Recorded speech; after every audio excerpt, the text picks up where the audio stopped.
Sore ini, wis. Kita ini, Wis, udah menjelang pada asar. Udah ada asar. Kita bertemu dengan salah satu punggawa ini di dunia Iya. kreatif. Iya. Tarik suara. Pensiun. Sempat menjadi anggota Kamra. Tapi Mau ketawa tapi gigi makanya pakai masker terus. kita buka dulu kali ya. Oke. Nah, masih di Asus Romot Urban. Salam Jimek. Jilatin mikrofon. Nggak penting. Thank you, Sehat, Mas. Alhamdulillah Emil. sehat. Mas Emil. Kita sebenarnya Puput udah dan Pipit. Puput dan Pipit. Sebenarnya kita kemarin udah bikin jadi lama nih. Tapi dikarenakan situasi yang tidak iya. menentu. Jadi kita mundur dan akhirnya Doi ini menyempatkan kali ini. Thank you banget Mas ya. Thank you Mas. Atas waktunya di antara kesibukan, kepadatan, rutinitas. Apalagi hari ini hari spesial, men. Wis, Joski ulang tahun. Barak Alfim Umrul. Thank you Puput, thank you Pipit. Lo bahasa Bali apa, Put? Rahina Nyanggrawarso. Kita reuni Bali nih ya. Reuni Bali. Balenis. Balenis. Dumogi gelis kena. Sehat. Kayak orang sakit. Mau wat-kawat membalung besi gitu. Mas Emil Hussein gitu ya. Nama lengkapnya Siap. emang itu Mas ya? Nama asli ketika lahir Emil Hussein. Oke. Waktu SD mau lulus, aku minta sama ayahku tambahin Muhammad depannya. Oke. Jadinya Muhammad. Terus Muhammad Emil Hussein, terus dia rubah lagi Emilnya jadi Amil. Oh. Jadi Muhammad Amil Hussein. Lalu tambahin teh Tamil. Iya. Dia Tamil. Cuman ya sekarang balik lagi ke kalau buat nama panggilan aja jadi nama asli lagi Emil Hussein gitu. Oke. Kok Mas Emil sendiri tuh memang aslinya Jakarta? Aku lahir besar di Jakarta, tapi ayahku tuh dari Karangasem, dari Bali. Oh, emang ada turun langsung dari Balinya? Karangasem aja gue culik. Munti. Nah, uli munti nih. Pokoknya deket culik dekat. Emang bener deket culik. Ambapura. Tapi gedenya di Jakarta kan? Gede di Jakarta. Tapi sesekali masih Ya pulang kampungnya ke Bali lah. Oh, Pulang kampung oke. Karangasem. Kok bisa? Itu nyokap dulu sempat Jadi bokap sama nyokap itu ketemunya di sebuah organisasi lah. PMI. Bukan, organisasi tahun zaman 60-an. Waduh, mereka- Gerwani. Bukan. Nah, jadi mereka ketemu di Jakarta. Oke. Ironisnya lagi, bukan ironis sih, kebetulannya lagi ayahku lahir gede di Bali, masa muda di Medan. Waduh. Nah, dari Medan dia hijrah ke Jakarta. Tapi sebelumnya emang beliau Muslim. Muslim. Oh, ada Muslim Karangasem gitu ya? Muslim Karangasem. Oke gitu ya. Gitu. Tapi biasanya kalau yang Muslim di Karangasem itu kan keturunan dari ini kan apa namanya? Arab apa gimana gitu? Ada turunan Arabnya, ada Bugisnya. Bugis biasanya gitu kan? Yes, dari Bugis ke Pulau Sarangan katanya ceritanya Zaman dulu itu serangan. Dari Serangan dia ke Karangasem. Iya. Ada pecah, ada yang di Serangan, terus ada yang di Kampung Jawa, terus ada yang di Kampung Bugis yang di Kampung mana? Bugis Kampung ya. Bugis yang di itu kan apa namanya? Serangan lah ya. Jadi serangan itu yang ada apa? Pemakamannya siapa namanya yang putri Bali yang sempat menikah sama Raja Pamecutan. Pamecutan, Oh iya, Madura. Puri Pamecutan. Ha-ha. Betul, Tapi emang bokap kerja dinasnya di keluar Bali ya, pada saat Keluar itu Bali. Dia di angkat anak lah sama salah satu rektor di sebuah perguruan tinggi di Sumatera Utara. Dia hijrah ke Sumatera Utara. Sebelumnya ke Jember dulu dia, terus ke Sumatera Utara, terus ke Jakarta, ketemu nyokap. Pada saat itu udah ada Jembel Festival belum? Udah belum ya? Jangan-jangan saudaranya Anang nih. Aku nggak kuat sama Yanti gitu. No comment. Oke. Jangan bikin gua ketawa terus nih. Jangan ke distract. Benar-benar komplak abis ini. Gue berusaha melepas masker. Oke, tapi Mas Emil ini Kenapa gigi lu, Mas? Sakit. Bukan. Gigi gue ini nih. Oh, Jadi, pecah. pecah gara-gara gigit nastar beku. Nastar Boti. Nastar. Tapi memang ini sebetulnya udah bukan gigi asli. Jadi gitu, dan kebetulan belum ada waktu buat ngebenerin lagi. Udah sempat dibenerin pecah lagi. Ya. 2 kali benerin pecah lagi. Tapi berarti yang saya balik lagi pertanyaan masa SD sampai SMA di Jakarta dong. Jakarta. Gede daerah mana Mas? Kalau Mas Tomang. Oh iya, Tomang. Di Tomang. Jadi lahirnya tuh di di YPK Gereja Teresia di daerah Menteng. Terus rumah di Tanah Abang 5 pada saat itu. Terus pindah ke beberapa tempat lah, ke Karet Tengsin, terus ke Cawang. Push Kartengsin ya. Tengsin, nah, itu terus baru orang tua menetap di Tomang sampai gede. Gitu. Nah, kan banyak orang mungkin teman-teman di sini kan banyak yang nggak tahu kalau Mas Emil, mungkin banyak yang tahu tapi banyak juga yang nggak tahu kalau Mas Emil ini kan setelah SMA untuk memutuskan untuk secara jalur edukasinya dia ngambil seni rupa di KJ juga ya. Anak seni rupa, friend. Ayo, sama background kita ibaratnya. Sama. Isi kan? Isi kalau Mas. Kok bisa lu Mas kepikiran tuh ngambil seni rupa tuh gimana kok? Di era-era itu kan padahal seni rupa itu sebuah hal yang tidak menjanjikan. Kelas 2 itu barunya kalau. Iya, malah orang tua nggak ngasih sih sebenarnya, karena ayah juga dulu gaul-gaulnya di situlah, di daerah situ, di Cikini. Dia berteman dengan seorang pelukis namanya Nasar. Udin. Nasar. Nah, legend nih dia. Nah, terus dia sih ngeliat, wah, aduh, pergaulannya kayak gitu. Kalau nggak bisa pinter-pinter bawa diri, bahaya juga gitu. Cemas beliau. Akhirnya masuk kuliah ekonomi. Sempat ekonomi dulu. Ekonomi. Di Trisakti. Oh, Trisakti. Ya. Ambil manajemen selama berapa lama, tapi tetap kepengin gitu. Coba aja gitu. Coba sekali masuk. Lu ngambil apa Mas pada itu di jurusannya? Desain grafis. Emang lu doyan Mas ya? Maksudnya gambar atau art? Doyan gambar, ngelihat art, dulu kan Om suka koleksi vinil gitu ya. Kalau vinil kan gede tuh itunya. Kalau vinil zaman zaman yang dia dengerin tuh progressive rock gitu ya. Jadi gambarnya tuh yang keren-keren lah gitu. Wah, keren banget nih gambarnya. Terus Om juga dia pelukis. Oke. Jadi terbiasa ngelihat gambar-gambar gitu. Terus yang ngegambar namanya anak laki, gambar kan seru lah ya, bikin ini. Di di bangku kelas nih. Oh, sambil bersuara-bersuara gitu kan. Emil Budut. Bukan. Bukan Budut. Om Budut. Om si yang ngeracunin ngeliatin vinil tuh anak Budut. Ya, pantesan ya. Nah, terus udah by the way, di sana tuh deket Tirta Gangga tuh. Itu ada lo Budut tuh. Itu pasti nih ya. Kalau istilahnya Mas tadi banding ya? Tadi tur. Pokoknya di bukit itu kan orang kan jarang ya ke arah timur Bali. Iya. Jarang banget gitu. Tapi kalau era-era dulu biasanya kalau luar Bali, kalau study tour tuh biasanya Bedugul, Tirta Gangga itu pasti Karangasem. Sama ujung Karangasem tuh pasti itu. Gitu ya? Nggak kepikir dulu anak Jakarta ke Bali kok maunya ke timur Bali. Biasanya dia kepengennya ke Kuta gitu-gitu. Kalau biasanya trip itu pasti tuh Tirta Gangga. Kalau Karangasem tuh Tirta Gangga sama si Taman Ujung. Itu ujung dekat rumah tuh. Taman Ujung. Jalan kaki kita dari Nah, balik lagi ke background edukasi. Nah, lu doyan yang namanya gambar tadi kan. Kok lu yakin itu bukan sekedar hobi, tapi kok lu bisa pilih gue mau memperdalam di bidang itu, kenapa? Enggak yakin. Enggak yakin. Enggak yakin akan menghidupi juga, enggak. Enggak, maksudnya iya, oke. Cuman ya pengen ngerjain sesuatu yang disuka aja.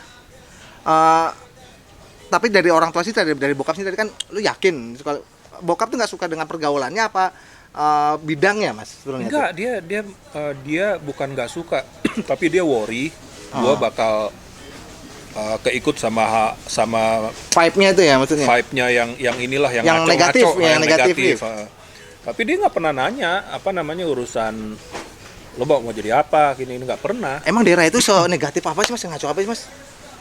Gue sendiri nggak tahu karena gue kan belum masuk pada saat itu. Cuman yang gue tahu ya anak seni gitu misalnya, ya mungkin hidupnya agak-agak, kalau orang tua tuh biasanya tuh lo ngantor lah rutinitas atau kayak gimana gitu ya. Sementara kalau yang jurusan seni itu kalau sekarang anak seni tuh dia ngantor gitu misalnya gitu ya, entah itu di interior atau di mana lah, dia bisa aja ngantor gitu, dia bisa aja ngatur waktunya dengan benar.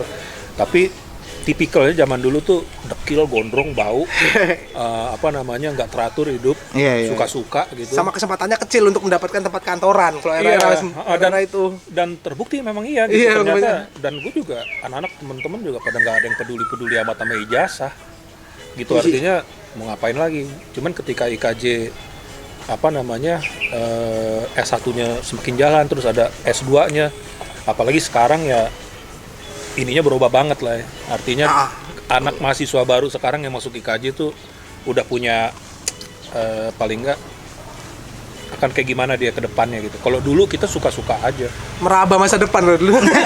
Tos-tosan. Geraba pun enggak. Pokoknya gue mau masuk ke sini, mau hangout, mau seneng-seneng di sini. Tapi kan banyak yang orang yang bilang IKJ mah gembel-gembel tajir Mas, yang itu. So, gembel-gembelnya juga tajir kalau. Enggak sih.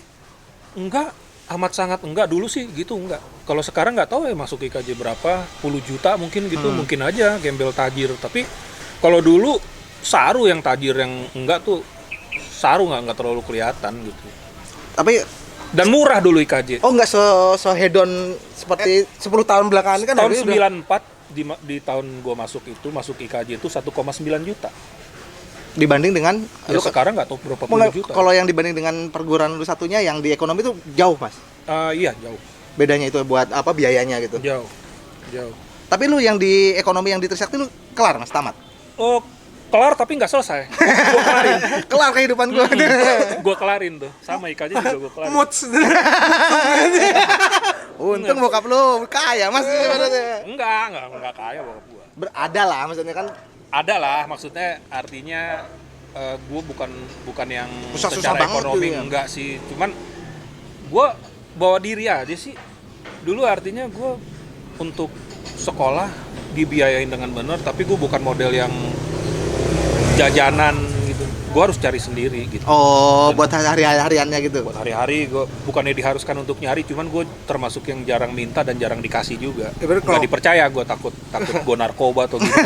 Lu dijatah ibaratnya goceng. Kalau mau lebih ya gue harus cari sendiri nih, lebih dari goceng nih gitu. Dijatah pun enggak, kalau gue minta baru mungkin dikasih. Oke. Gitu. Kayak gitulah kurang lebih. Di era itu berarti lu setahun berarti di ekonomi itu. Oh enggak lama gue. Oh, sempat lama 3 tahun berarti. Gue angkatan tua bukan 94 nih. Enggak. 94 tadi kan sebelumnya. Iya, Udah berarti udah lu duluan. oh, gua kira cuma setahun doang habis itu lu memutuskan untuk Enggak. Berarti lu tua Mas. 94 aja udah berapa puluh tahun yang lalu ya. Iya, Apalagi maksudnya kan mungkin 3 tahun lu ya di itu ya? ya 3 kurang tahun. lebih. Ada waktu barengan nih soalnya. Maksudnya? Waktu 2 gue kuliahnya. Oh, Jadi 2. gue bukannya Gokil, friend. selesai yang ini terus ini, enggak, gue 2. Langsung lu sikat Iya. dua-duanya. Oh.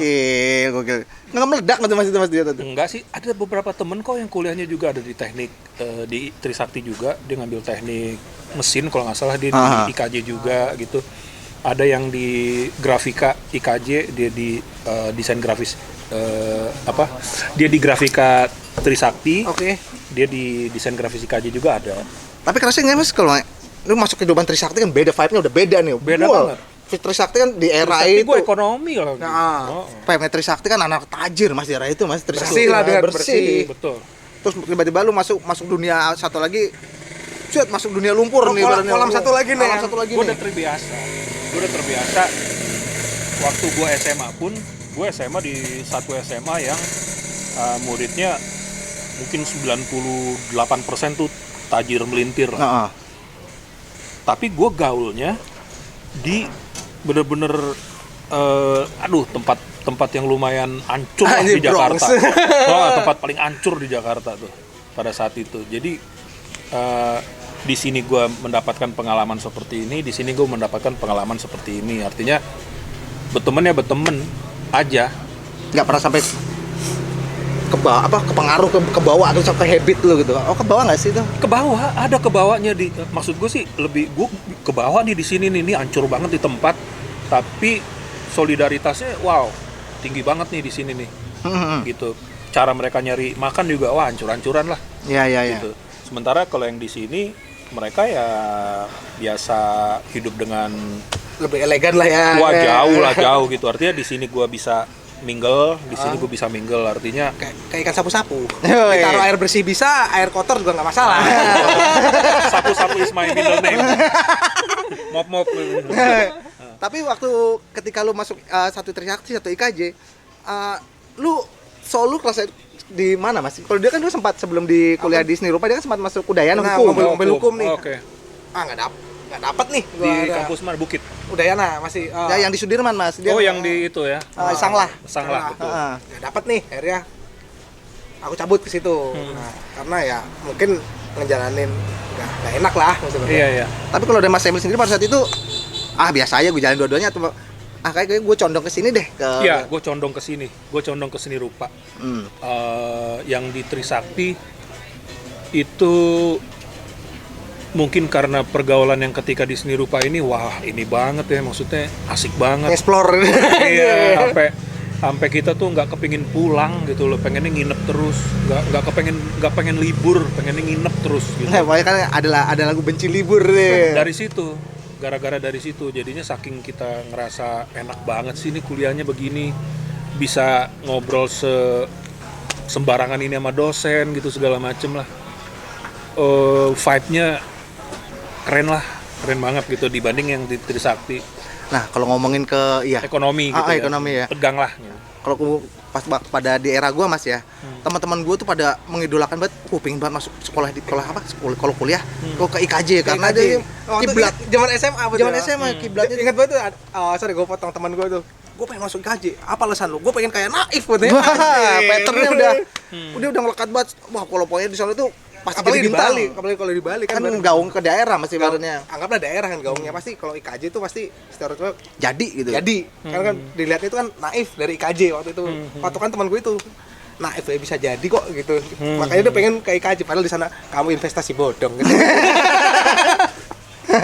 Ya, Naif tuh band kebetulan sih sebetulnya, apa namanya? Ya kalau ngomongin Mas Emil pasti otomatis dia ngomongin Naif mau nggak mau itu karena semua skupnya kan anak seni rupa semuanya itu Mas ibaratnya Naif itu kan ibaratnya. Iya.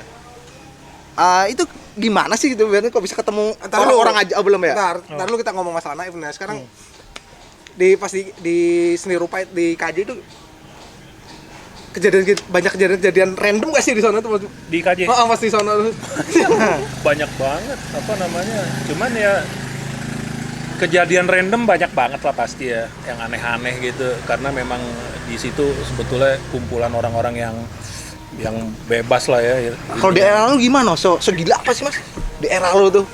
Kita ngomongin di era lu ya. Era lo ya, kita ngomong era lo. Bukannya gila gimana sih, cuman banyak hal yang kocak lah ya, yang kocak banget lah. Misalnya kayak apa namanya, kita lagi kuliah gitu, santai gitu, lagi dosen lagi ngomong, terus tau-tau ada bajai masuk, bener-bener yang di samping kelas gitu, terus turun aja gitu temen gitu, masuk aja kelas. Itu tuh hal-hal yang akan terjadi di kampus lain kayaknya ya. Terus ya gue bener-bener kayak tinggal di kampus. Gue kayak punya kamar sendiri gitu sama beberapa teman gue di kolong tangga yang kita jadiin kamar gitu. Anjir. Itu diusir gak akhirnya? Enggak ada yang ngusir tuh, nggak ada. Berarti lu gimana sistem kuliah Mas? Kan pagi lu di kajen apa lu habis itu ke Trisakti Nah, gimana? kan itu kan transisi. Itu masa transisi. Gue juga di SKS-nya juga nggak terlalu banyak banget gitulah. Cuma lama-lama memang IKJ tugasnya banyak banget. Iya, lama ya awal-awal. Tugasnya banyak banget, keteteran.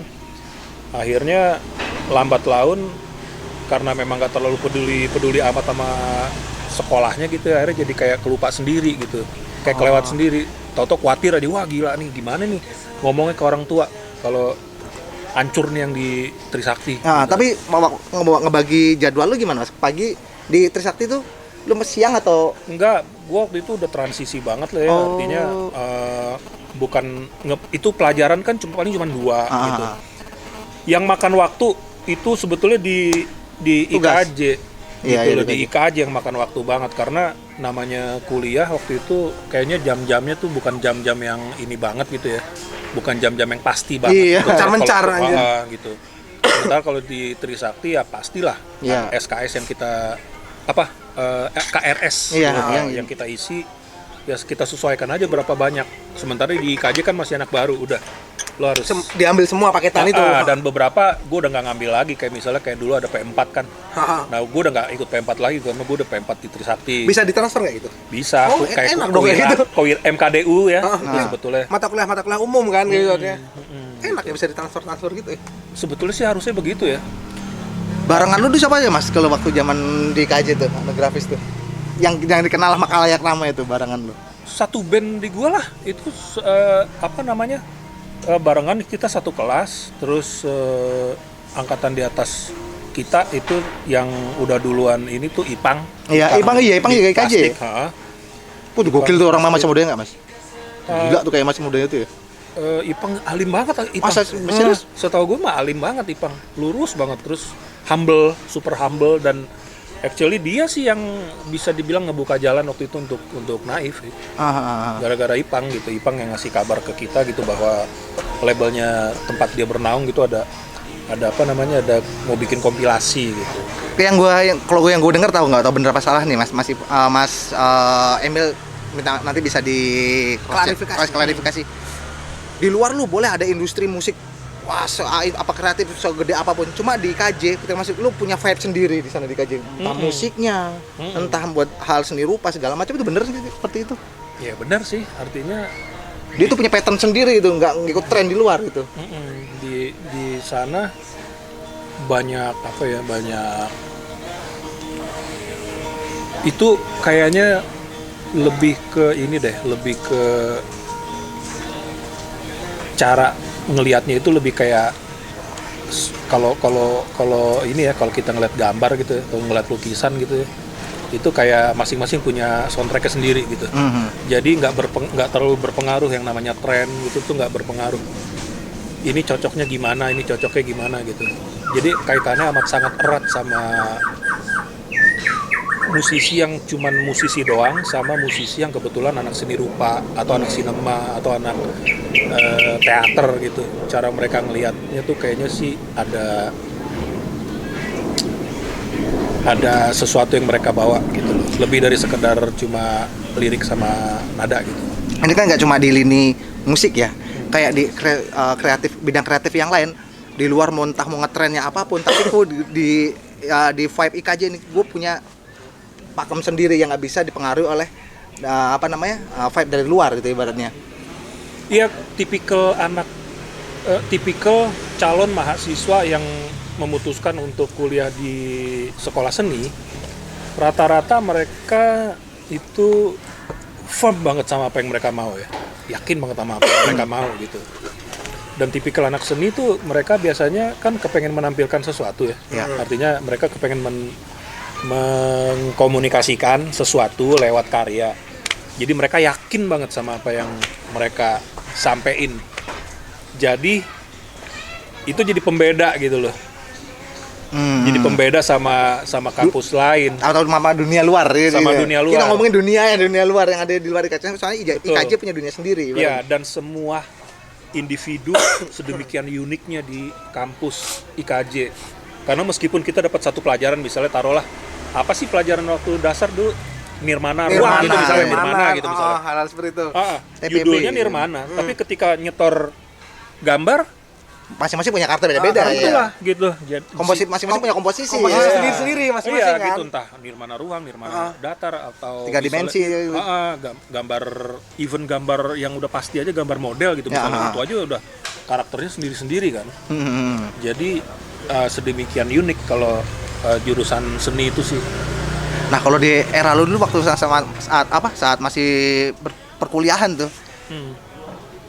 Hal kocak apa aja menurut lu yang paling kocak gitu menurut lu, yang wah ini petai deh ini yang apa dari job-joban random. Bisa tanya-tanya itu tuh job-joban random tuh. Dulu apa ya? Gua tiap hari tuh emang ada aja sih kejadian kocak ya. Apa di kampus. Karena memang rata-rata emang anak-anaknya kocak-kocak. Kocak. Gue cuman lupa apaan aja yang terjadi dulu ya.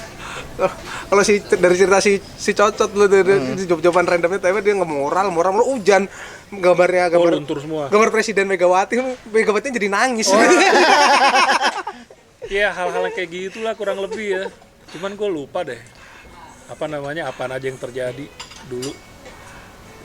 Tapi di daerah dulu itu untuk berkreasi itu dibatasi nggak mas sana kalau di kampus itu? Enggak dibatasi di kampus. At least era gua lah macem-macem ya ininya. Yang dibikin sama anak-anak tuh. Dan dosennya juga bukan yang kayak gimana-gimana, mereka juga tipikal mantan mahasiswa seni juga. Tapi kalau buat di saat itu mas, kelar dari di kafe ya Pak? Sekarang ngomongnya di kafe dulu, desain grafis desain kan? grafis kalau dulu. Kalau kelar dari desain grafis tuh lini kerjanya kemana mas itu maksudnya? Masuknya ke bidang apa kalau di saat itu mas maksudnya? Di saat itu seingat gua mulainya tuh selain dari yang udah ada ya, misalnya kayak Komikus dulu, Esprinka lah yang terkenal lah dulu ya. Agensi memang udah ada mas dari itu? Agensi udah ada agensi. Cuman yang gue inget tuh di era gue itu mulai bermunculan sutradara muda ketika udah mulai banyak video klip yang digarap sama anak kampus.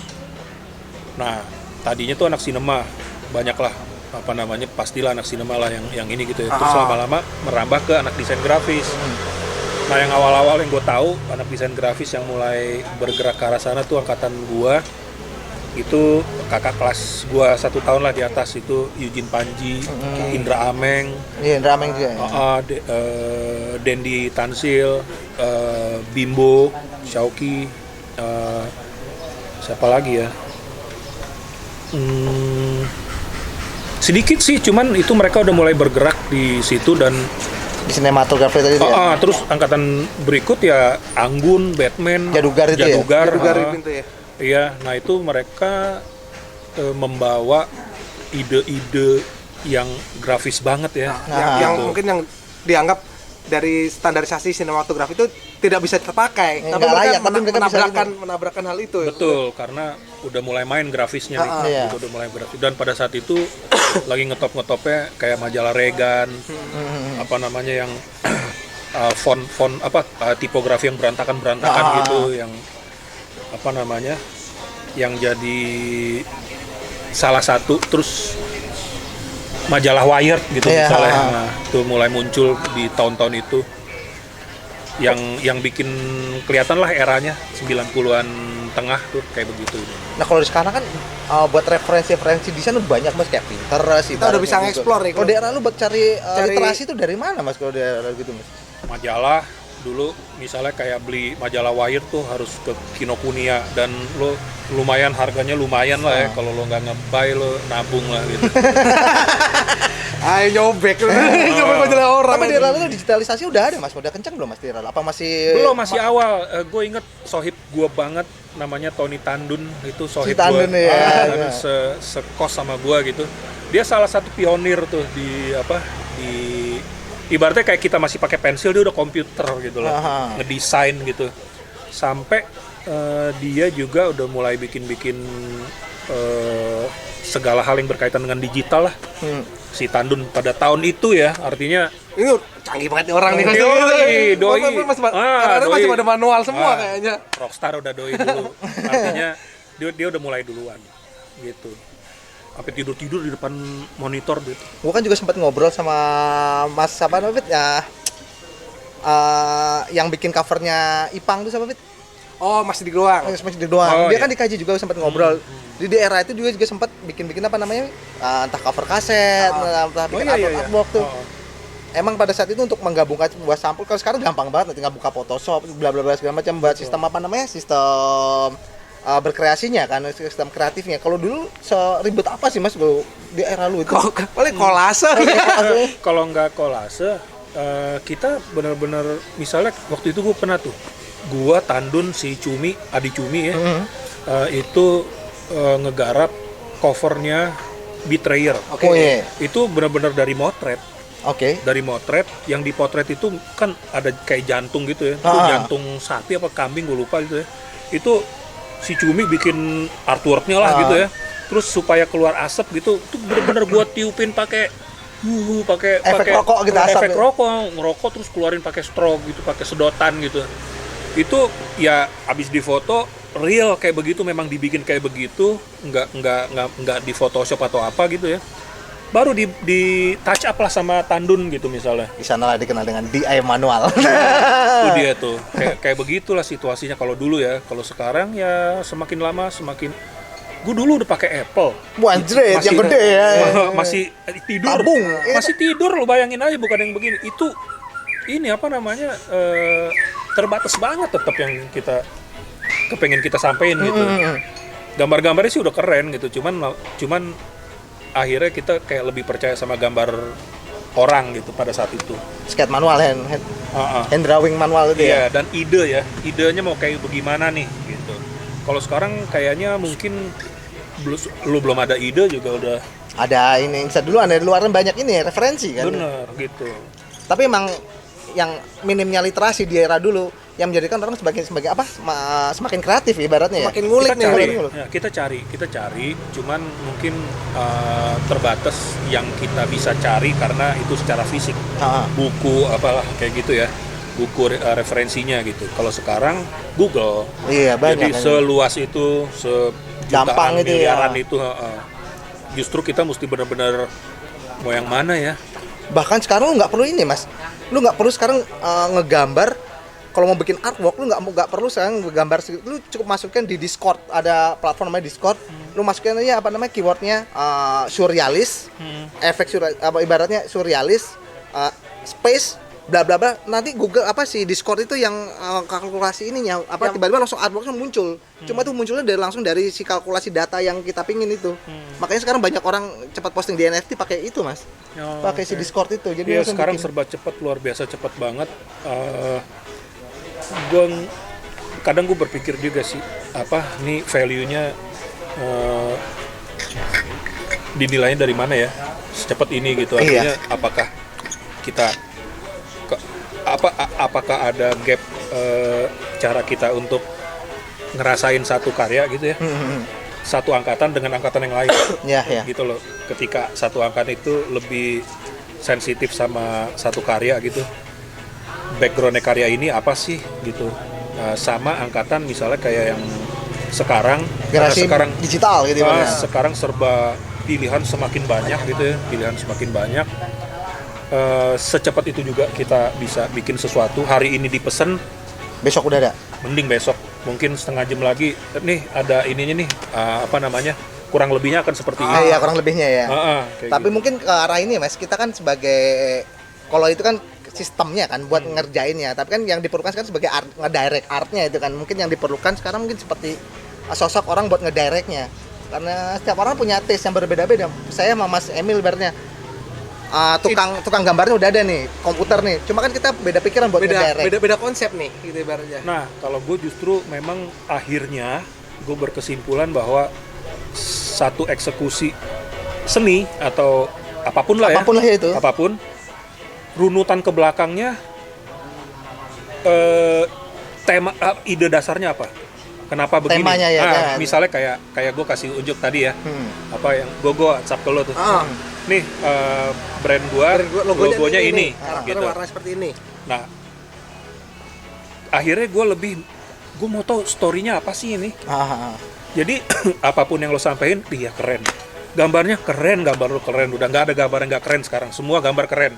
Cuman story-nya apa? Storytellingnya tuh ya. Nah, story-nya apa? Kenapa sehingga dia bisa menjadi gambar seperti ini? Kenapa warnanya kuning gitu Iya, ibaratnya? karena Bentuknya begini. Karena semua gambar sekarang bagus. Iya, bagus. Semua gambar. Kalau dulu ada yang bagus, ada yang culun, Ya. ada yang cakep, ada yang enggak gitu. Iya.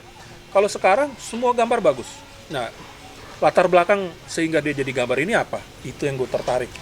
Kalau lu lebih senang masih disebut seorang desainer atau seniman ataupun seorang Atau kreator. Mungkin gue nggak tahu sih. Gue nggak tahu gue mau disebut sebagai apa sih. Cuman gue selalu berangkat dari sebuah konsep. Lu percaya masih senang yang dengan adanya timeline atau mood? Dua-duanya. Berarti lu masih bisa tipikal orang masih bisa diatur industri atau yang nggak mau? Kalau buat di bidang kreatif ya? Oh bisa, gue mau industri itu kan tempat kita berkomunikasi sama kita mendistribusikan ya apa yang udah kita bikin. Ya gue harus kerja sama lah dengan Asik. Kayak gitu misalnya industri memungkinkan gue untuk merilis sesuatu gitu misalnya. Kenapa nggak gue rilis? Iya. Ngapain nyusahin diri sendiri gitu? Soalnya karena kalau gue lihat kan beda anak seni murni dan Oh iya. seni murni dan juga desain. Jelas, beda. Kalau anak desain tuh, kalau ini sepengetahuan gue ya, kalau anak desain itu adalah menjawab kebutuhan dari si pemakai. Betul.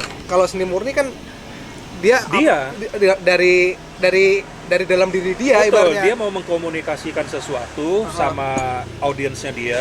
Audiensnya dia ngerasa relate sama apa yang dia bikin, ya relate lah udah. ya ibaratnya Gitu.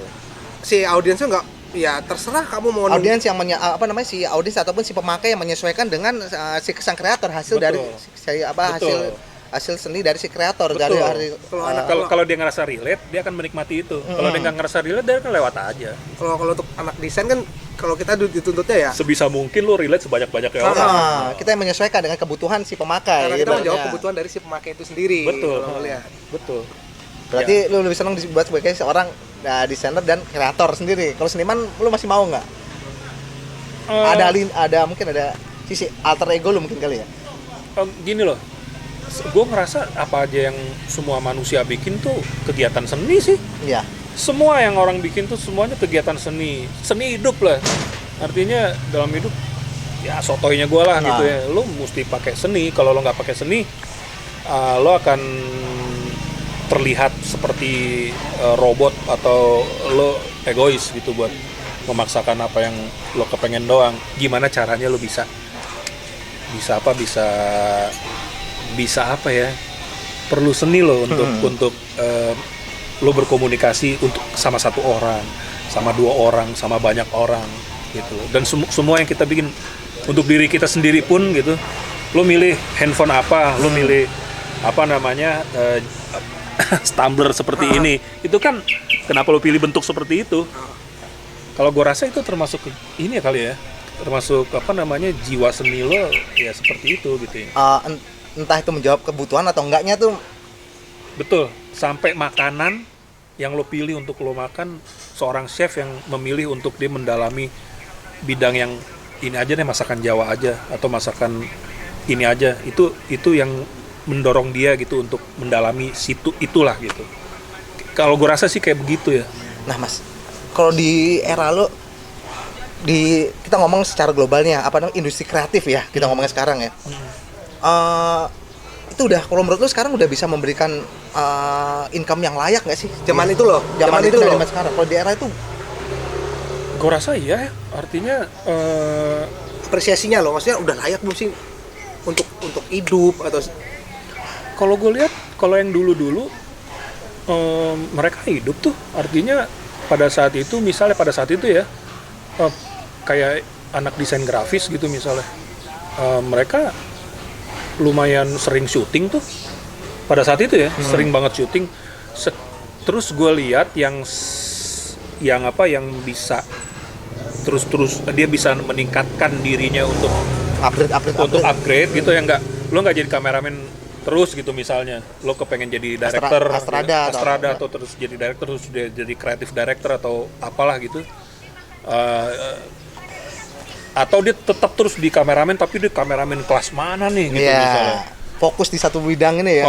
Gitu kita bisa tahu. Kalau angkatan di bawah gua ada Yunus Pasolang, wah gila itu sekarang buset, itu kayak kameramen kelas A lah, bisa dibilang gitu. Ya dia stay terus di situ gitu loh, DOP ya. Kalau menurut lu lebih make sense mana mas? Lu bisa semua bidang atau lu ahli dalam satu bidang? Lu mesti pilih yang mana mas? Lu bisa semua bidang cuma ya paruh ilmunya nih. Satu bidang cuma lu menguasai di situ. Gua rasa mendingan begitu sih, satu lo. Kalau satu lo kulik banget, stay di situ. Nah itu cuman lo mesti didorong sama passion. Nah, passion before fashion. Kalau ngomongin gini gue paling seneng banget kalau sama orang-orang lebih duluan nih senior. Passion tuh menurut seorang Emil tuh apa sih mas? Passion tuh Kan banyak yang menarik, oh ini passion, ini bukan passion. Tiba-tiba dia gagal, ini bukan passion gue nih. Kalau udah kepentok kan gitu tuh. Menurut passion tuh apa sih mas? passion tuh kalau sesuatu yang lo seneng ngerjain ya, saking senengnya sesuatu yang lo kerjain itu gagal, Lu masih ngeyel. lo penasaran terus, bukan yang habis gagal tuh kan Bukan passion gue nih. nah, gitu. Tapi kalau umpamanya lu badung terus di situ tanpa sampai lu lupa ini menghasilkan apa enggak sih buat gue, atau lu bahkan nggak berpikir bahwa ini menghasilkan atau enggak, pokoknya lu penasaran sama itulah passion kalau menurut gue. Sadar nggak sadar, oh iya ternyata itu passion gue. Dia kan lu kata 94 nih mas. Di 94 tuh akhirnya lu gimana ceritanya bisa kayaknya ngeband nih gitu. Ketemu band-bandan tuh gimana ceritanya? Itu makanya gue bilang itu mah kebetulan aja. Kebetulan aja itu dulu kan cuman apa namanya kayak iseng-isengan aja. Bang hore-hore doang ya.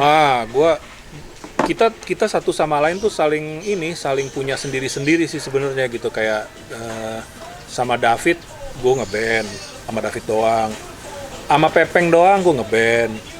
Pepeng sama David dia tergabung di grup akapela juga gitu. Artinya dituntut satu kelas tuh. Anjing akapela.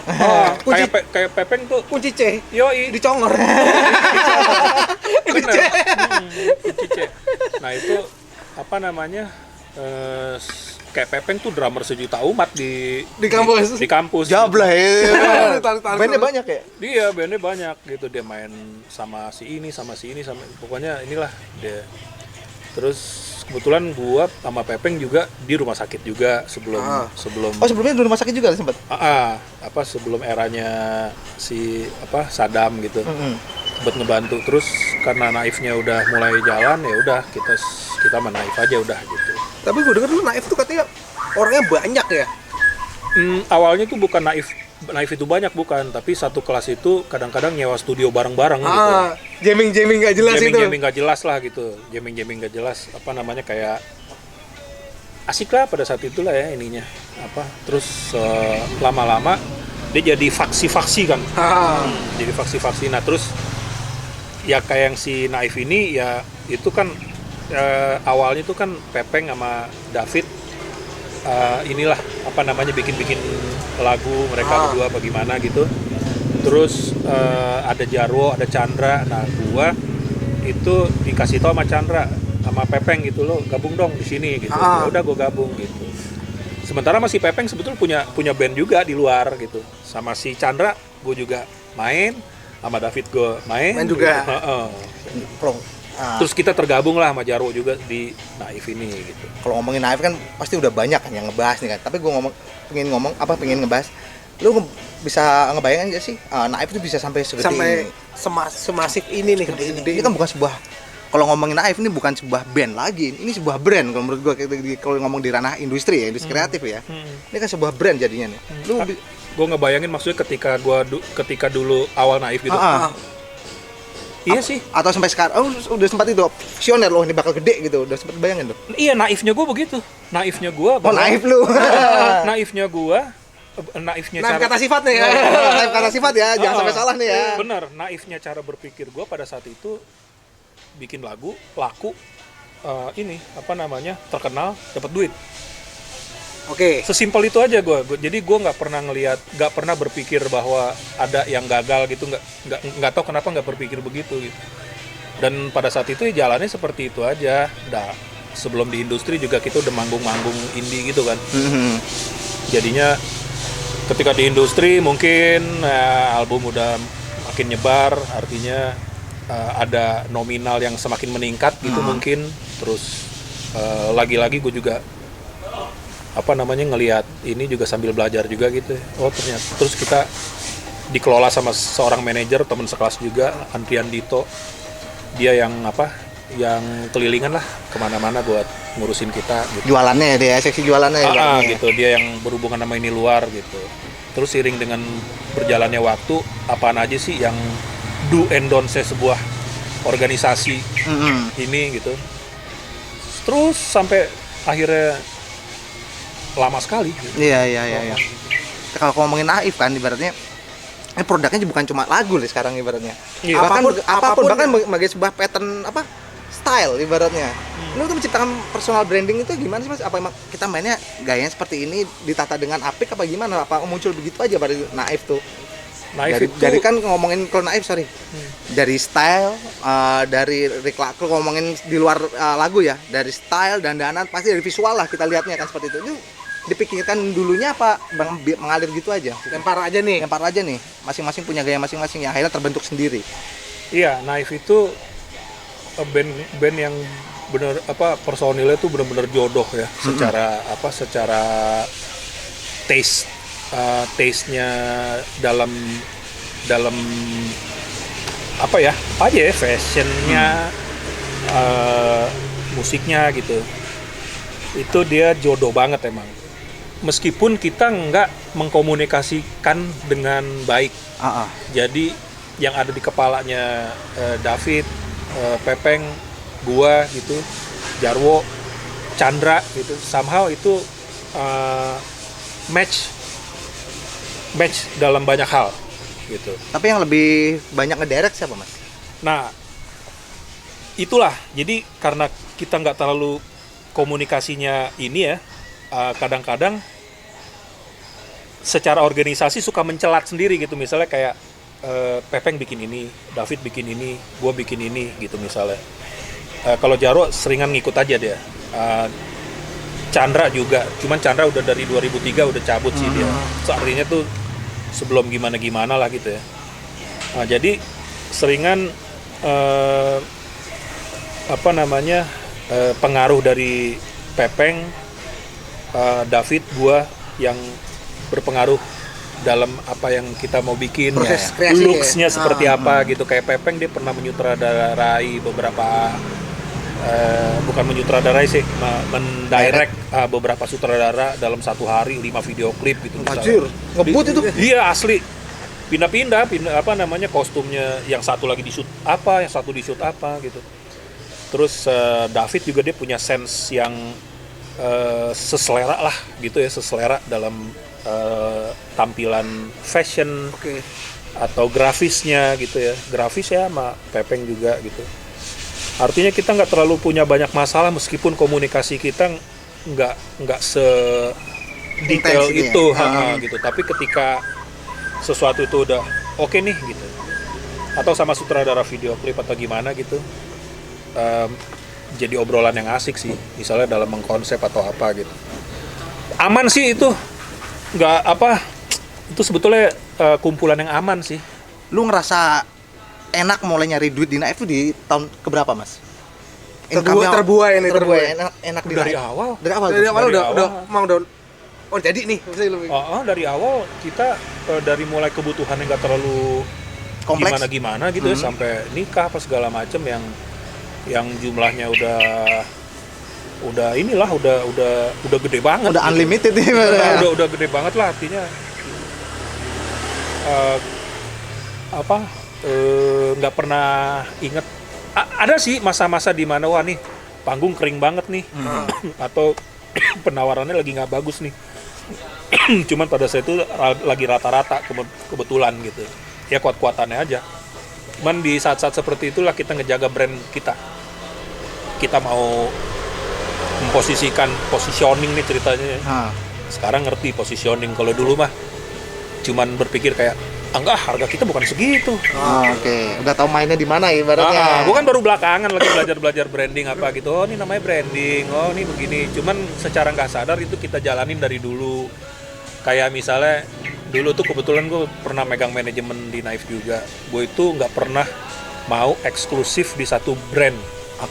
Supaya kita bisa bermain di banyak brand gitu. Misalnya kayak gue menghindari brand rokok, food and beverage, otomotif, sama satu lagi provider.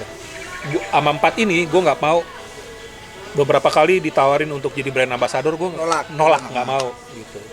Karena kita harus bisa main di semua ini gitu. Kalau yang lo mau, pada saat itu gue berpikir lo harus bisa ngebayarin kita beserta efek-efeknya nanti gara-gara kita Gara-gara jadi bermain imbasnya ya. imbasnya gitu. Karena kalau kita ngambil misalnya satu brand gitu, itu imbasnya kan satu Nutup yang lain itu. nutup yang lain. Kalau gitu. mau udah jadi brand ambassador lu nggak boleh menerima yang lain. Betul, Iya. gitu. Nah, dalam hal ini kita harus solid satu ini di satu band.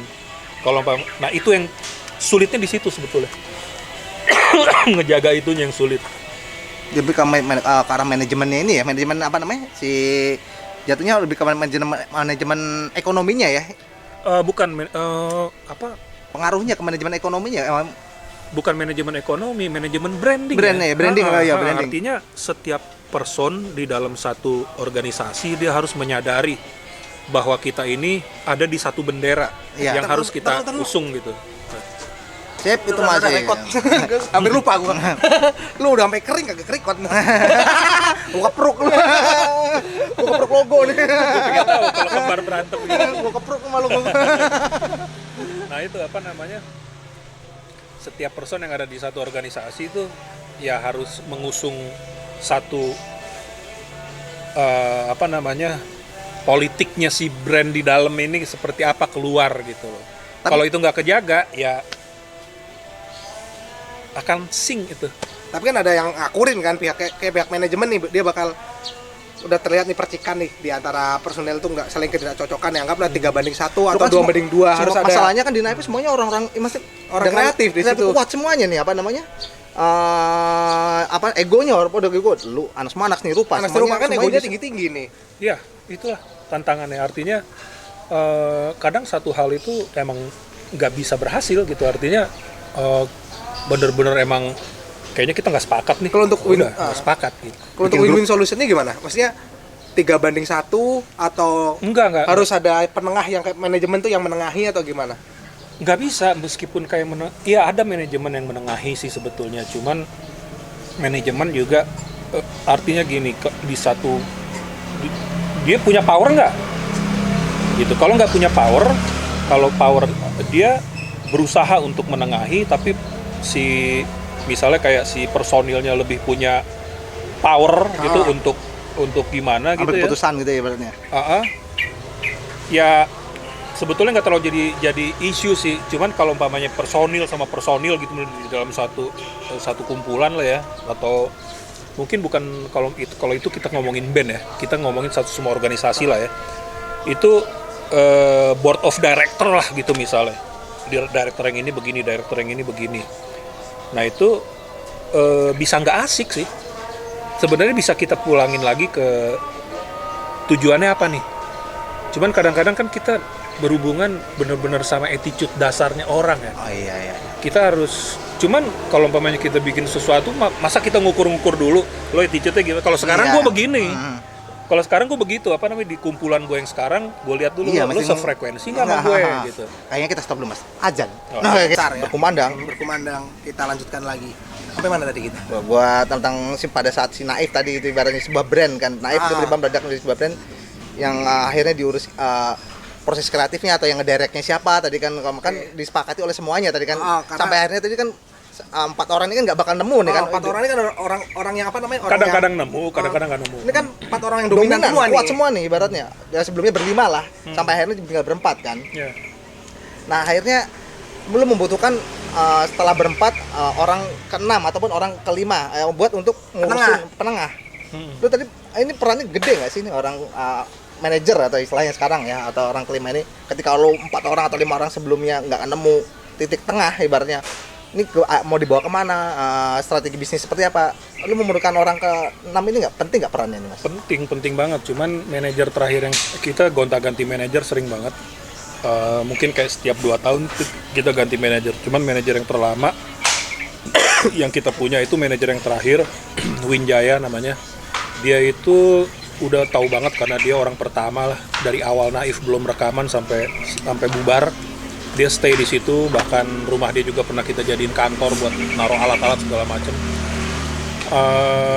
Dia fungsinya lebih sebagai pengadem kita, karena dia lebih ngelihat nih kayaknya gue nggak terlalu bisa bikin kayak gimana nih dari karakter mereka berempat. Jadi dia lebih bikin adem suasana aja, kondusif. Sambil dia juga punya jaringan-jaringan lah di luar, sampai sekarang jaringannya dia masih kuat di luaran untuk para pembuat event lah terutama gitu. Woi, kalau ngomongin hype kan udah ini lu belakangan ini lu bergerak di ini Mas, yang lagi hype sneakers ibaratnya. Ini lu bergerak kan dari kapan Mas ibaratnya kalau ngomongin? Gue dari 2016 sih sebetulnya ngedevelop brand sneakers, tapi sampai saat ini gue masih develop terus karena apa, selain hal teknis yang apa terutama kayak soal produksi yang gue tekuni, ada hal yang lain yang sebelum gue paham banget gue belum berani buat rilis, yaitu tentang branding ini gitu. Idenya dari mana sih awalnya? Apa emang lu doyan dari dulu tuh emang doyan pengolasi sepatu apa kayak gimana sih? Kok Ya. dari lu doyan gua harus bermain di ranah Idenya ini dari mana? Padahal lu tahu sendiri apa konsumsi sneakers lokal tuh di Indonesia tuh kan lebih seneng yang namanya brand Barang luar luar. daripada brand lokal sendiri. Mungkin karena pride-nya kurang. Kalau dia memakai brand lokal, lu idenya dari mana sih? Gue seneng sama sepatu. Sorry, sebelumnya apa nama brand lu?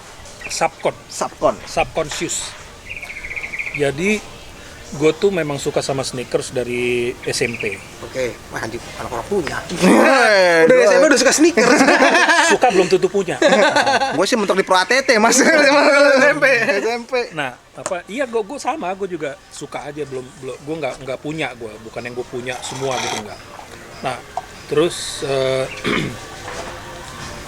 waktu tahun 2016 itu bangkit lagi, gue lagi nyari lagi hal yang lain yang bisa bikin gue ya passion itu tadi ya, yang bikin gue merasa seneng terus buat nge-develop gitu, meskipun wah salah nih, ulang lagi gitu, develop terus gitu.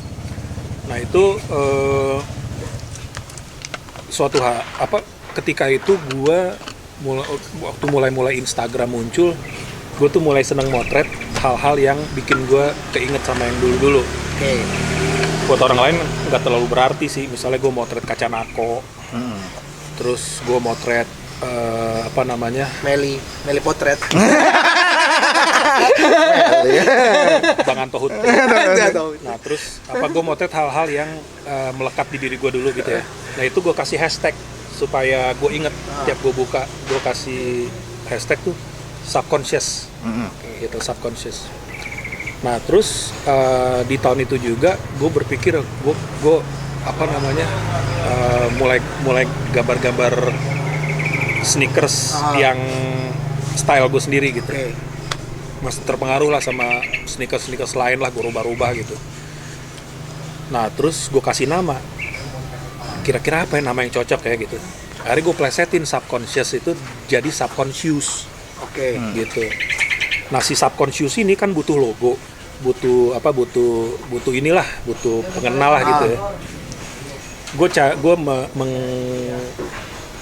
mencari tahu subconscious tuh apa sih gitu.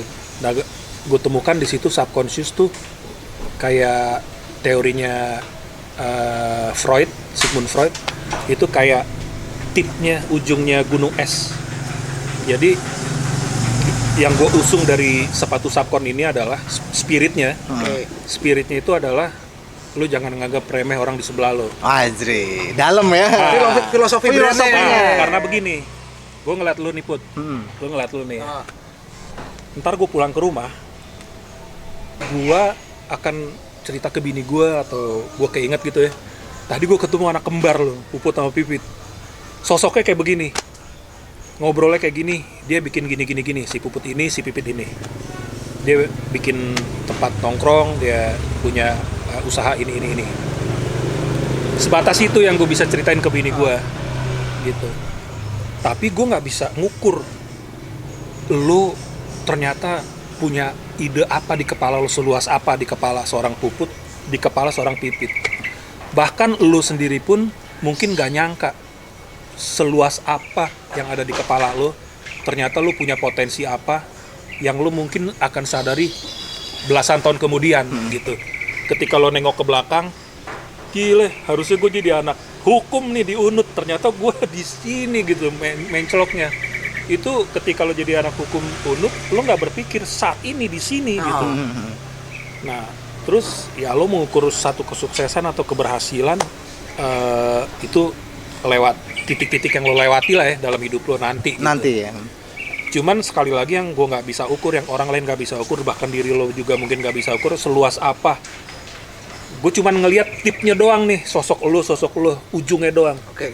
Nah, ujungnya ini itu ibaratnya kayak, nah ini gue diskusikan sama partner gue di Subcon. Ini kayak hiu ya. Hiu tuh baru finnya doang, baru shark finnya doang, kita udah geter kan ngeliat kan. Wah, hiu gitu misalnya gitu ya. Itu danger tuh.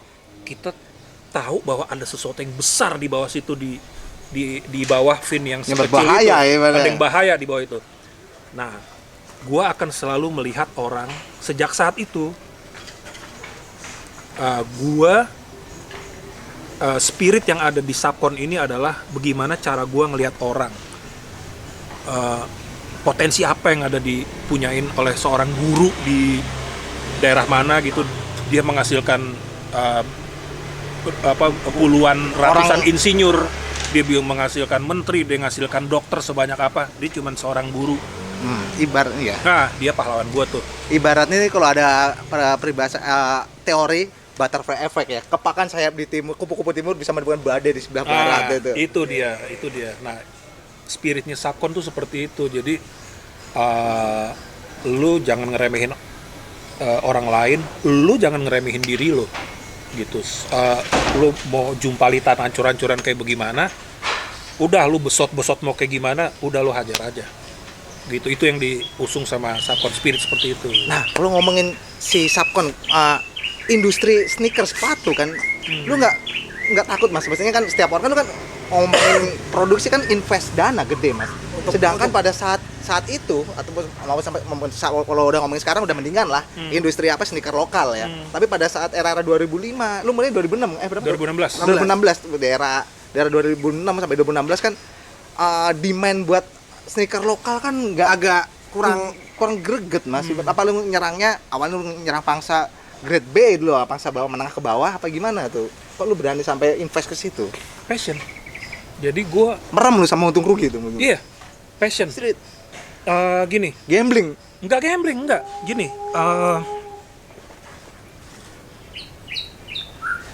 Sepatu brand luar made in Indonesia nggak edar di Indonesia. Iya. Berarti orang Indonesia, pabrik di Indonesia mampu untuk bikin sebagus itu. Ya kan? Tapi sering bocor. Itu hal lain. Cuma gue ngukur dari situ, itulah yang menyebabkan gue berkesimpulan bahwa sedemikian penting branding itu sedemikian penting, brand itu sedemikian penting. Nah, brand supaya dia dinilai baik, dinilai bagus, bukan self claim, bukan dia bilang oh gila barang gue bagus loh, enggak. Ketika lo udah diakui tanpa lo bilang, ya berarti brand lo bagus. Sorry, tapi kan sekarang di era sekarang ini mas kan kita perlu gimmick mas, entah lu barang lu bagus tuh nggak penting, kita gimmick aja lempar barang lu standar tapi gimmick lu kencang kan, ibaratnya orang sekarang melihat gimmick dulu nih baru kualitas. Kalau gue terus terang itu cara aja, itu cuma cara. Pulang-pulangnya lagi kalau gue megang gila nih sepatu bagus banget dan itu brand luar, lu bayangin kalau umpamanya orang Indonesia megang brand Indonesia yang dia kuat brandnya, kan bangga. Misalnya kayak kecap Bango gitu, misalnya kecap Bango nih punya Indonesia, itu kecap. Sekarang benda lain bisa nggak? Gila nih, Cubitus. yang biasanya lo pegang misalnya, ini gue punya Nike baru, gitu. Misalnya gue punya ini baru. Coba, gue punya Subcon baru gitu misalnya. Atau brand lain lah apa gitu misalnya. Itu satu kebanggaan dan sekarang udah mulai naik nih. Udah mulai naik. Nah, itu kan perlu perjuangan. Iya. Lo sadar orang Indonesia sadar brand mulai kapan? Mungkin kalau dulu ada orang yang menghargai brand karena mungkin ya hanya orang yang punya berekonomi lebih, finansial lebih ya. Finansial lebih. Tapi kalau sekarang kan anggaplah kayak sepatu kita bilang fans nih. Orang tuh kan ada tagline sekarang, daripada lu beli yang palsu, mending lu beli brand lokal. Iya, daripada lu beli KW mendingan lu beli produk asli tapi lokal tapi asli. Iya, kalau di 2000 ya kalau gue mulai di 13-an menurut gue 2013 orang udah mulai agak bangga tapi untuk memakai brand lokal ya. Entah itu dari lokal yang barang Bandung kan banyak dulu brand-brand lokal di 2013-an menurut gue sih startnya. Nggak, Mungkin sih, cuman kalau Mas Emil, menurut Mas Emil di berapa? Risetnya Mas Emil?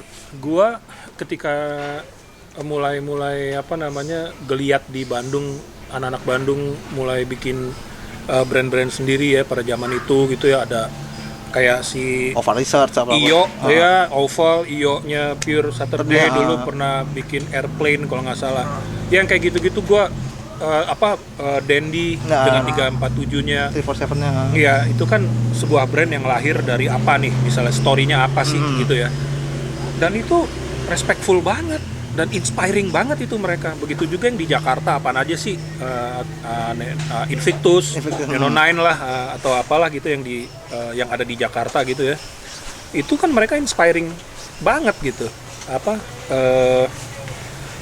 Itu apa ya, maksud gua itu geliat yang mulai ada untuk Indonesia. Cuman sekarang bendanya aja nih, sekarang sepatu gitu. Kebetulan sepatu yang kita kenal pada saat ini apaan aja sih yang udah gila, lo ngomongin kayak Adidas, dia udah sejak awal abad juga udah ada. Lintas generasi gitu. Iya, Vans sudah sejak tahun 67-an apa kalau nggak salah udah ada.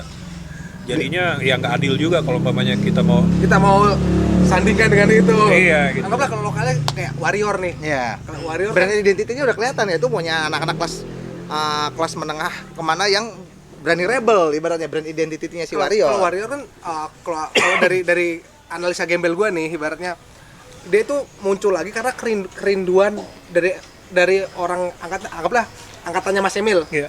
Yang dulu yang ini brand dulu nih legend nih. Nemenin zaman waktu gua kecil nih gitu ibaratnya. Gua pakai ini nih dulu nih gitu. Yuk kita ini lagi, yuk kita naikin lagi gitu nih brand ini. Ternyata sambutannya bagus saat ini nih. Nah, sekarang tinggal generasinya aja tuh kan misalnya yang pakai Warrior tuh Gen X gitu misalnya ya.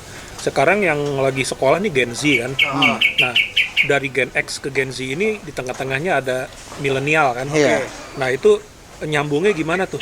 korelasinya Gimana? Seberpengaruh apa si ininya Gen X? Nah, kayak fans gitu misalnya, gila, semua generasi di atasnya Gen X juga udah pakai fans. Iya. Gen Z masih pakai fans, masih suka sama fans. Hebat kan? Karena brand identitinya dia kuat, Mas. Dari skate ke ranah musik.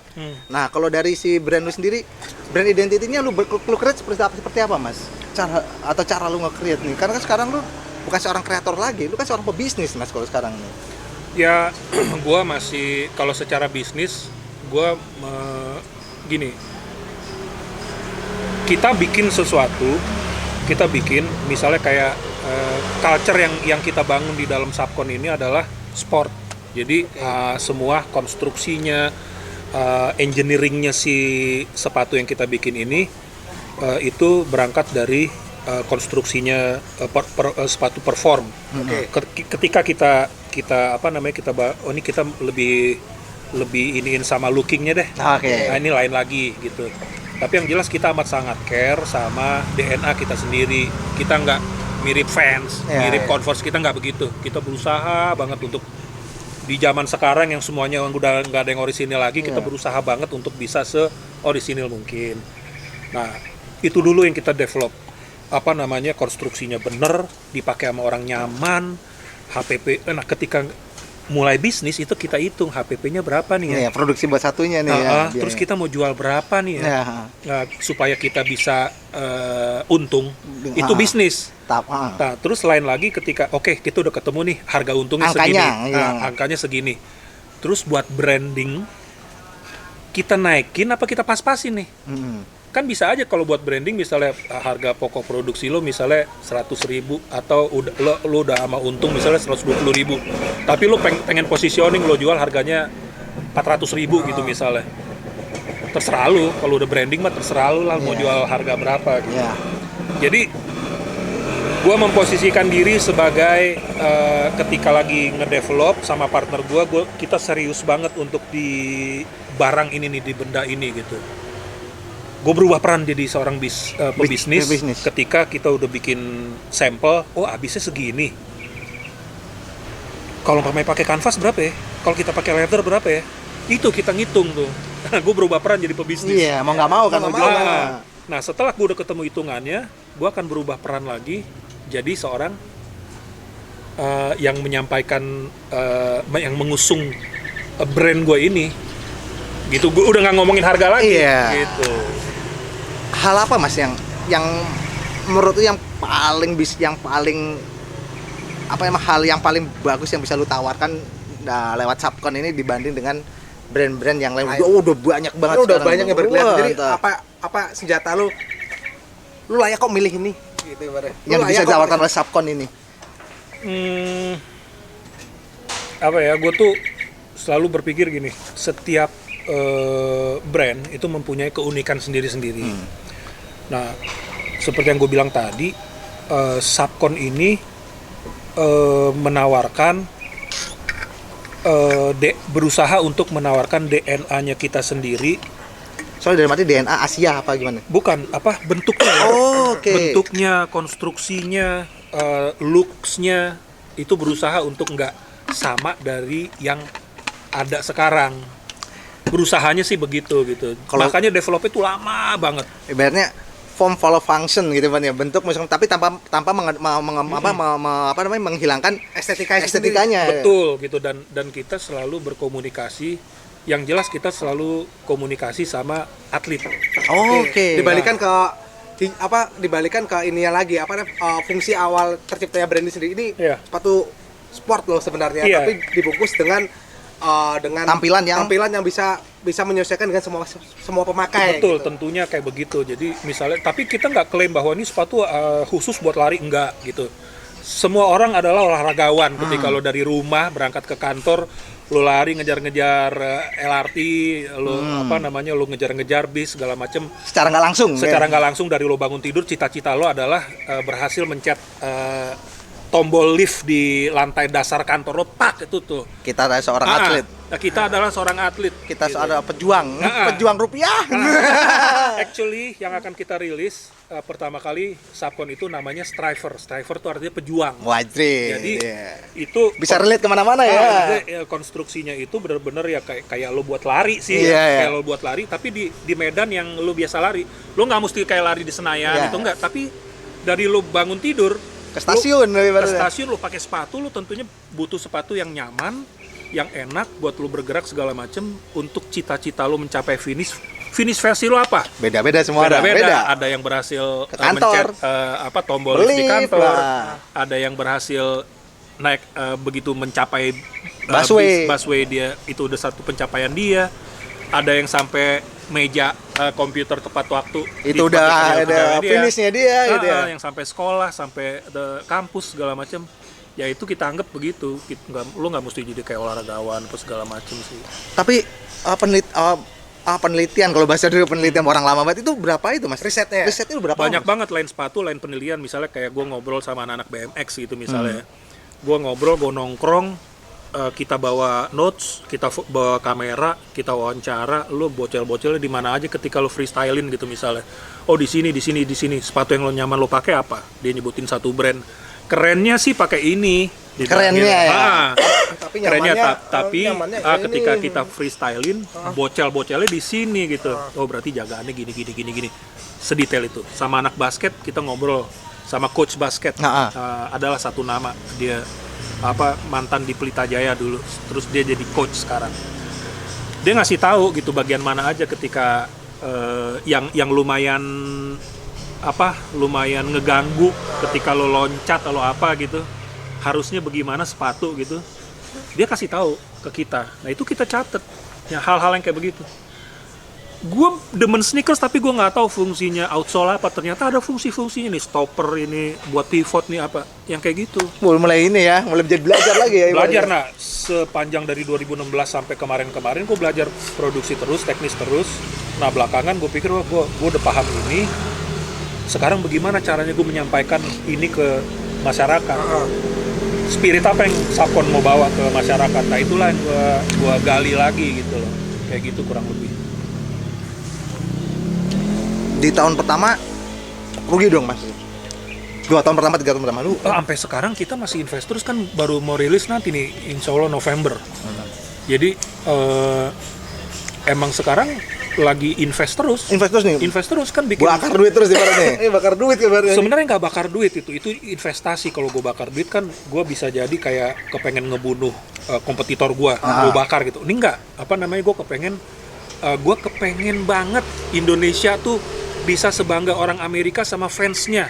Oh ya. Gitu. Nah, misalnya adalah sebut nama, misalnya ada Kompas gitu misalnya. Wah, Kompas nih asik nih ngeluarin gini. Sampai ke konsumennya, mereka happy, Kompas berhasil bikin konsumennya happy gitu loh. Terus ada brand lain misalnya Patrobas gitu misalnya, atau apalagi lah yang lain gitu misalnya. Mereka bikin happy konsumennya dan itu adalah brand lokal. Cakep tuh ya. Sudah menjawab kebutuhan dari si pemakai. Betul. FYC, gue terus terang belajar banyak dari FYC. Gue ngobrol sama Ucai dan Rahmat dari FYC di awal-awal gue mau ngulik tuh gitu, buat jadi gerbangnya dari dia lah gitu. Ya terlepas dari banyaknya pro dan kontra ataupun kisru dari brand-brand lokal sendiri kemarin-kemarin ya. Gue nggak terlalu tahu dan nggak mau tahu juga. Nggak tahu juga. Jadi gue fokus di apa yang bisa gue bikin. Lu develop atau gimana? Gue develop dan brand lokal Indonesia harusnya bikin happy konsumennya, nggak malu-maluin. Yang penting buat diri gue sendiri itu passion gue dan gue happy ngerjainnya. Mengenai drama-drama nggak ada gitu ya. Nggak sempet juga sih. Nah, mas kalau drama-drama itu sebuah keberhasilan ya, berarti iya. Barang ini diperdebatkan. Jadi menjadi pro dan kontra. Pro dan kontra berarti kan dilirik barang ini berarti. Yang penting kita nggak ikutan ke dramanya. Mengenai jadi ada sesuatu drama di situ sih terserah. Mas, sepatu bagus apa memang harus mahal sih mas? Enggak masalah dibilang. Kalau dibilang mahal berarti dia nggak pantas dihargain segitu sehingga dibilang mahal. Tapi kalau umpamanya harganya tinggi nih, kalau dia pantas sama barangnya, yuk. Kalau masih bilang mahal juga berarti Anda bukan target market saya. Kalau itu sombongnya ya. Yeah. Kalau itu sombongnya, tapi kalau balik-baliknya lagi ke barangnya. Lu worth it gak di pasar range harga sekian? gitu. Lu emang worth it ketika lu mau beli barang, lu lihat itu. Emang lu worth it dikasih harga segini? Kayaknya lu worth it sih. Ya udah deh, gue ikhlas buat ngeluarin. Tapi ketika lu berat banget buat ini, lu ngapain lu bayar? Lu nggak ngerasa ini worth it buat dihargain sekian gitu. Ada tagline-nya, ini bukan untuk kaum mendang-mending. bukan untuk kaum mendang-mending. Mending ini. Ini bukan untuk kaum mendang-mending. Mending ini. Tapi itu aja gitu. Tapi berat gak sih untuk memulai sebuah industri baru yang awalnya lu bergeraknya di bidang apa? Kita ngomongin ini ya. Gue nggak ngerasa berat. Karena lu bilang tadi passion tadi. Iya. Gue penasaran sampai ini netes nih. Penasaran gue. Nanti respon dari orang gimana nih ya? Ketika dia megang barangnya gitu. Ketika dia beli, responnya gimana? Menurut lu mahal gak nih? Bagus nggak sih? Terus setelah lo pakai gimana? Lo pakainya nyaman nggak? Caur nggak? Wah, cakep nih. Ada backsound kita nih kayak ada dengdats man. Nah, kalau menurut lu brand identity itu penting nggak sih, Mas? Brand identity dalam buat sebuah produk. Penting sih kalau gue rasa tuh buat membedakan sama yang lain. Buat penanda.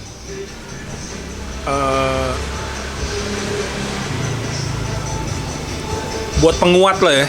Gue nggak tahu brand-brand zaman dulu tuh mereka sadar nggak sama itu gitu ya, sehingga mereka bisa selegend ini sekarang gitu. Cuman gue rasa sih kalau buat ini kita buat barang kita sendiri, tentunya kita kepengen punya keunikan sendiri yang bisa stand out di tengah para big player di rak ini gitu loh. Nah, satu mungkin dari gue nih tentang industri kreatif. Nah, yang namanya hak kekayaan intelektual nih, bahas lagi. Nih banyak, terutama buat para seniman atau kreator kayak gue bisa bikinnya, tapi gue nggak bisa ngejualnya, nggak bisa ngematenin. Itu penting nggak sih mas haki di era sekarang ini? Penting. Haki itu penting banget. Ketika lo membuat sesuatu dan lo lo berniat untuk lo berniat untuk mendapatkan nilai ekonomi dari apa yang lo bikin itu, buat ngejaga, lo patenin, lo daftarin ke haki. Karena kita nggak pernah tahu ya ini kapan Kedepannya ini kayak ini bakal gimana? meledak atau enggak, kita nggak pernah tahu ya gitu ibaratnya. Iya, dan lagi itu kan suatu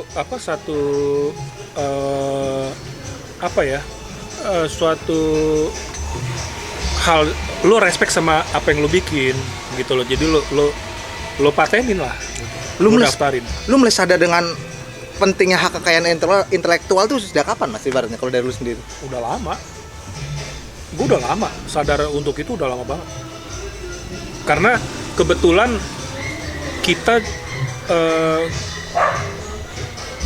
kita kenal sama satu orang lawyer, namanya Ajo. Dia yang pernah bantuin kita untuk ngedeal di album ketiga Oh masih pada saat tahun masih 2000. naif, di naif ya berarti ya. 2002, tahun 2002 itu 2002 dia ngebantu dan dia mendalami di bidang haki gitu. Dia sampai sekarang tempat kita konsultasi. Kalau mau buat sesuatu apa gimana?